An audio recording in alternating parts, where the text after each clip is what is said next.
Welcome to 2026. We're promised flying cars, a Connolly on Mars, and a Premier League VAR system that doesn't take 5 minutes to decide if a toenail was offside. We got none of those. What? Instead, we've got another Premier League season that is absolutely refusing to behave itself. If you're looking for a deep tactical analysis of the inverted fullback pivot number 8 hybrid role, or any of that tactical nonsense, I regret to inform you, you're in the wrong place. Go read a spreadsheet, go snake charming with a python. We're here for the vibes, the narratives, and the panic buying. So, we see you, West Ham. So prepare for hyperbole, not facts. Here is exactly what your club needs to survive the chaos of 2026. Arsenal look to be running away with it a little, don't they? It's unnerving. It's like watching a toddler run with scissors. You're just waiting for the inevitable trip. What they need desperately is a clean bill of health and perhaps a government-mandated supply of bubble wrap for the starting 11. We've seen this movie before. The Gunners look imperious, the champagne is on ice, and then snap! A hamstring goes in a meaningless cup tie against Luton, and the wheels come off. If Mikel Arteta has any sense, he'll have Bukayo Saka living in a cryo chamber between match days. They don't need new signings, they just need the physio room to stay empty for once.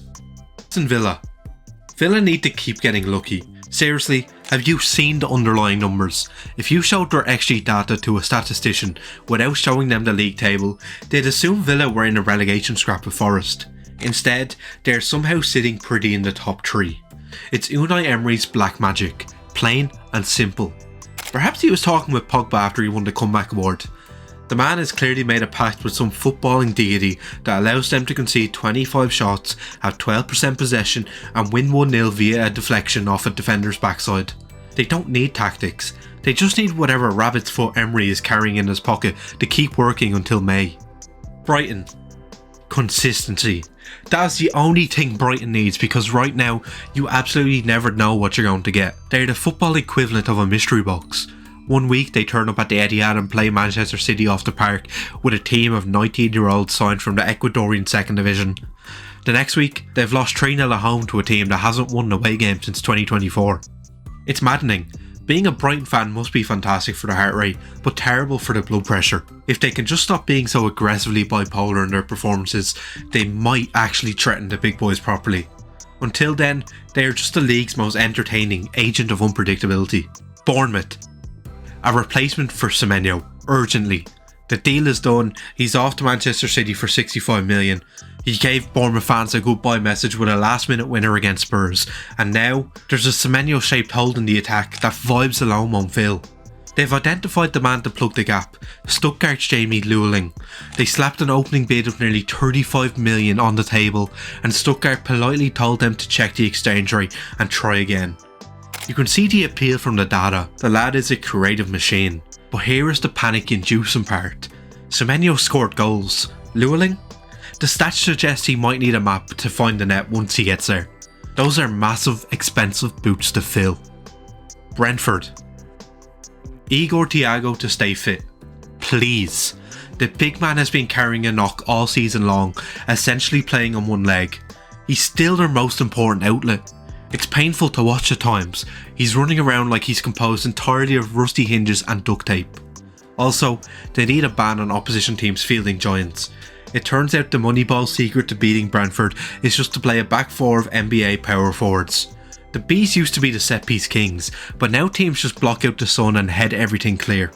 Unless Keith Andrews can recruit some actual giraffes in January, they need Thiago to hold firm.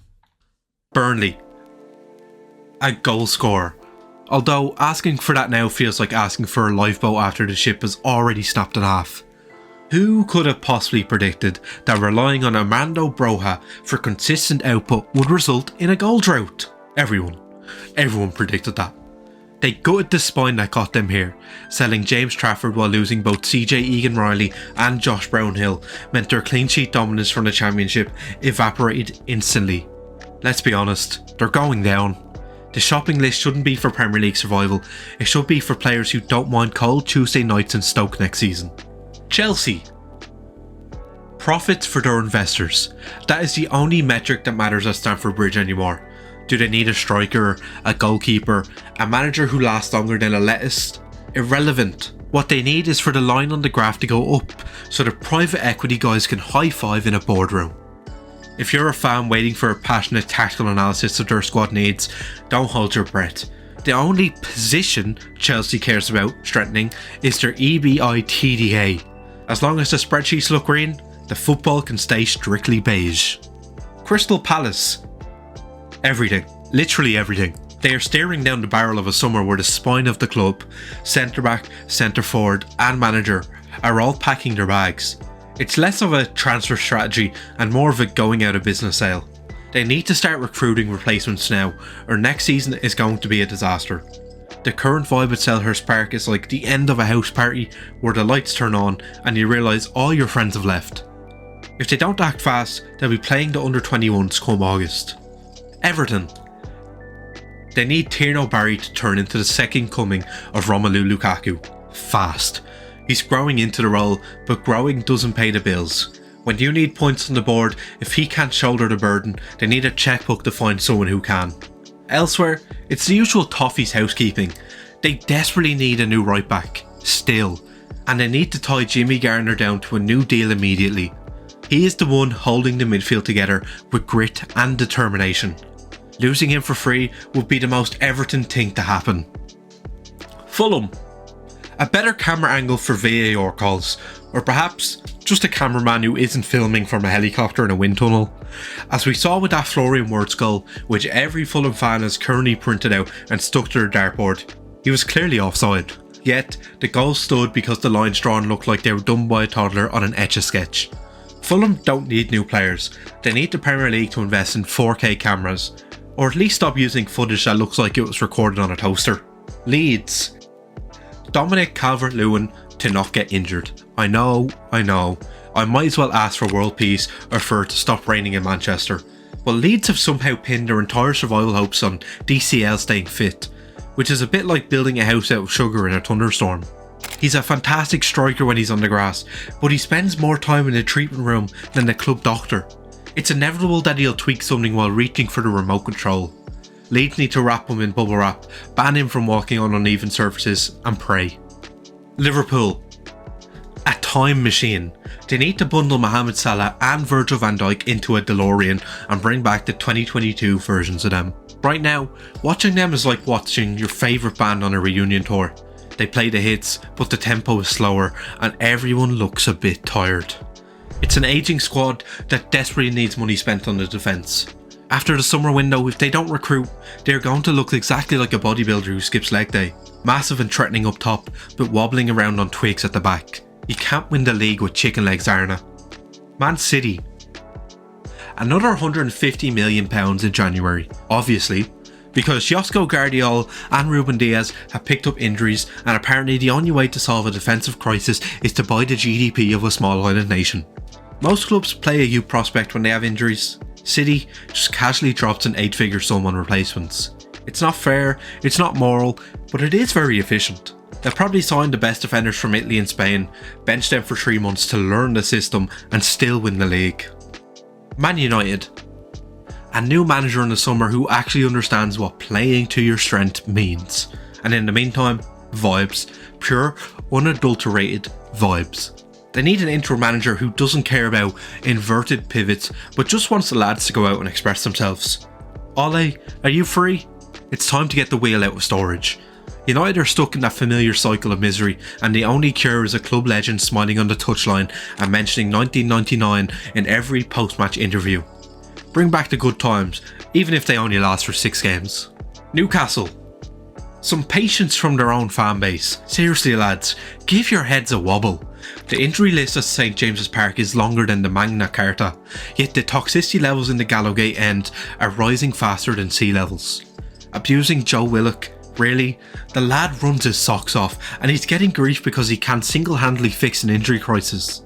They will finish strong, they always do once the physio room clears out, but they need the Toon Army to stop fighting a civil war in the comment section. Nottingham Forest. Sean Dyche to remember he is Sean Dyche, and for the defence to remember they are paid to stop the ball going in the net. What has happened to the gravel voice 4-4-2 messiah? We expected low blocks, shithousery and 1-0 wins. Instead, Forest are defending like they've never met each other before. The City Ground used to be a fortress, now it's a gift shop where visiting teams just help themselves. They need to get back to basics. If the ball is in the danger zone, boot it into the car park. Sunderland.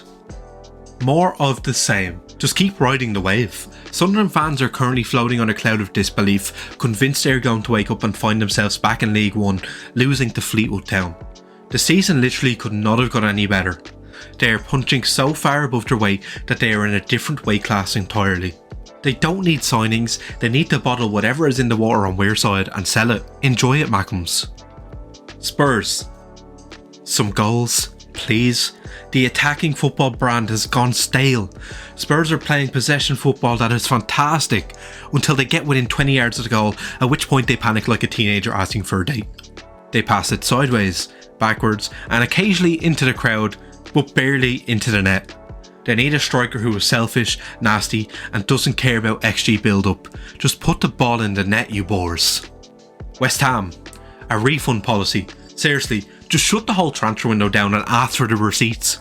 In a move that defies all logic, they have revamped their attack by signing both Pablo Felipe and Tati Castellanos. But the real crime is the outgoings. They let Callum Wilson leave on a free and Nicholas Fulkrug as well. Shipped off on loan to AC Milan.